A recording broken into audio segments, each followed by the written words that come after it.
Members, the question is that the motion be agreed to. Mr Speaker. I call Kelvin Davis. Tēnā koe, Mr Speaker, and it gives me pleasure to rise to address Te Kawerau Maki Claim Settlement Bill, the second reading. I'd just like to thank initially the Minister there for the explanation around the right of first refusal. I think it's informative for all of us to know that not all RFRs are created equally, and you did explain that very well, although I had read in here just the different rights of first refusals, but it just didn't really click until you explained it them, such as the exclusive right of first refusal, the shared right of first refusal, or the future shared right of first refusal. Excuse me. So thank you very much. Mr Speaker, some of the background to Kawerau Maki is an iwi, as the Minister has said, with customary interests that extend around the Tāmaki Isthmus area and through into the Waitakere Ranges and even further north. It's often thought that Ngāti Whātua were the exclusive iwi of that area, when the reality is there were other smaller groups that also had interests, and Te Kawerau Maki is one of those groups. So in 2008, the Crown recognised the mandate of the Te Kawerau Iwi Authority to represent Te Kawerau Maki in negotiating a comprehensive settlement of their claims, and the Crown signed terms of negotiation with Te Kawerau Maki on the 7th of August in 2008. In June 2009, Sir Douglas Graham delivered a proposal to the iwi hapu of the Kaipara, Mahurangi, Makaurau, Hauraki and Coromandel regions that all iwi hapu in those regions, including Te Kawerau Maki, entered direct negotiations with the Crown, and in February 2010 the Crown and Te Kawerau Maki negotiated an agreement in principle which formed the basis of this settlement.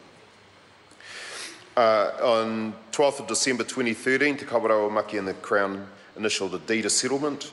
The deed was then ratified by Te Kawerau Maki community and signed on the 22nd of February 2014.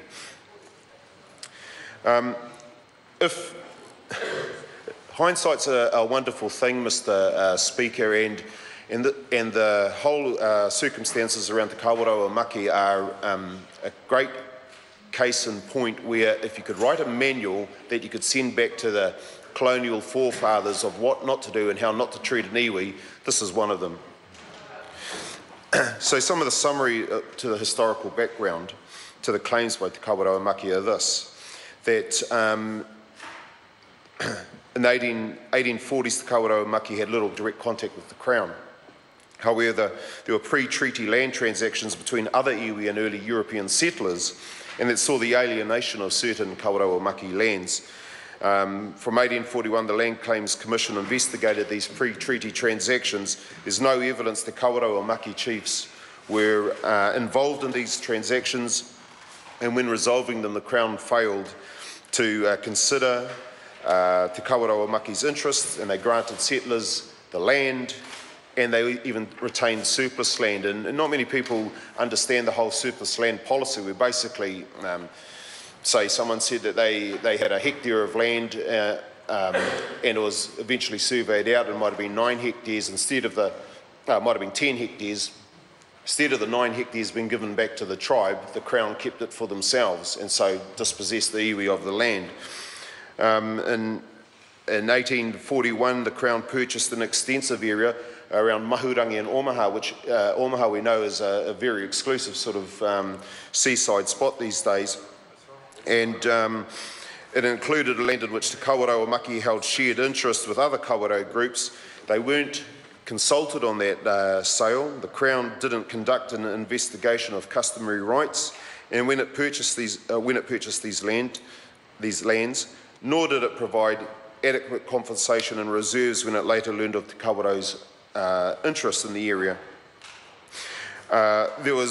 In 1848, the Crown commenced a systematic program of land purchase in the western immediate north of Auckland, and to provide land for settlers, and that included 100,000 acres of the Waitakere Ranges, and I think it's important to remember that figure, 100,000 acres.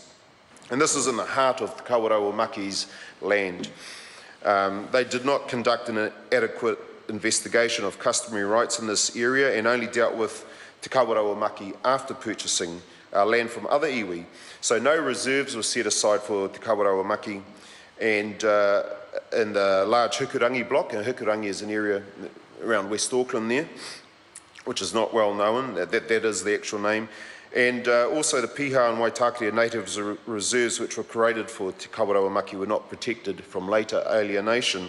The reason I say to remember that figure of 100,000 acres in Waitakere itself in the ranges. Now this is just in the ranges, it's not including other areas of land that were alienated from Te Kawerau Maki. Is if we go to some of the cultural redress and some of the sites transferred to Te Kawerau Maki through this, it says 9 sites will be vested in Te Kawerau Maki, totalling approximately 31 hectares.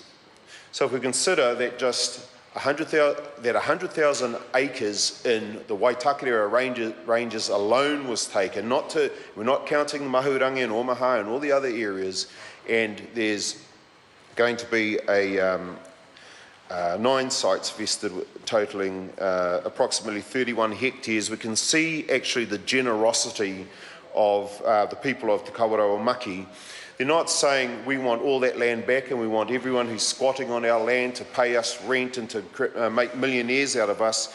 All they're saying in terms of the cultural redress is that they want recognition of the traditional, historical, cultural and spiritual associations Te Kawerau Maki has had with the places and sites owned by the Crown within their areas of interest. Now, just imagine the generosity of that.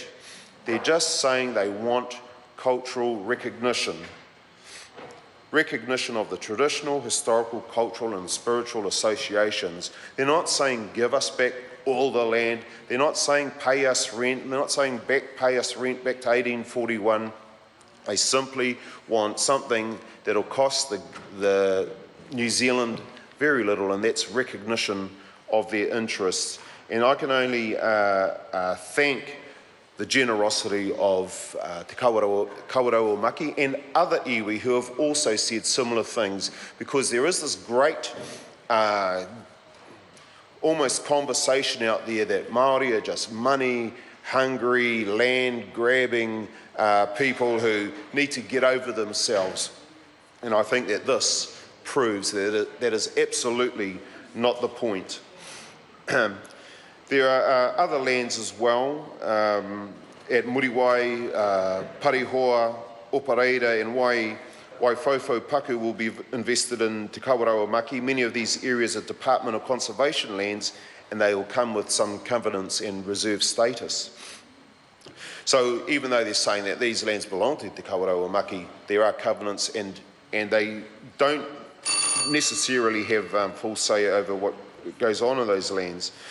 I'd just like to mention briefly the Te Henga block that the Minister has also mentioned, and there's some families that have lived adjacent to the Te Henga block, and there they wanted to have some sort of formalisation of land access onto the blocks, as well as the delivery of utilities. They've had informal, I should say, access and utility delivery for a number of years, but they just want that formalised, and it's my understanding that the Department of Conservation, which currently administers the public land as a reserve, has offered to grant concessions in the form of easements under the Conservation Act to authorise existing utilities for a term of 30 years with a right of renewal for another 30 years.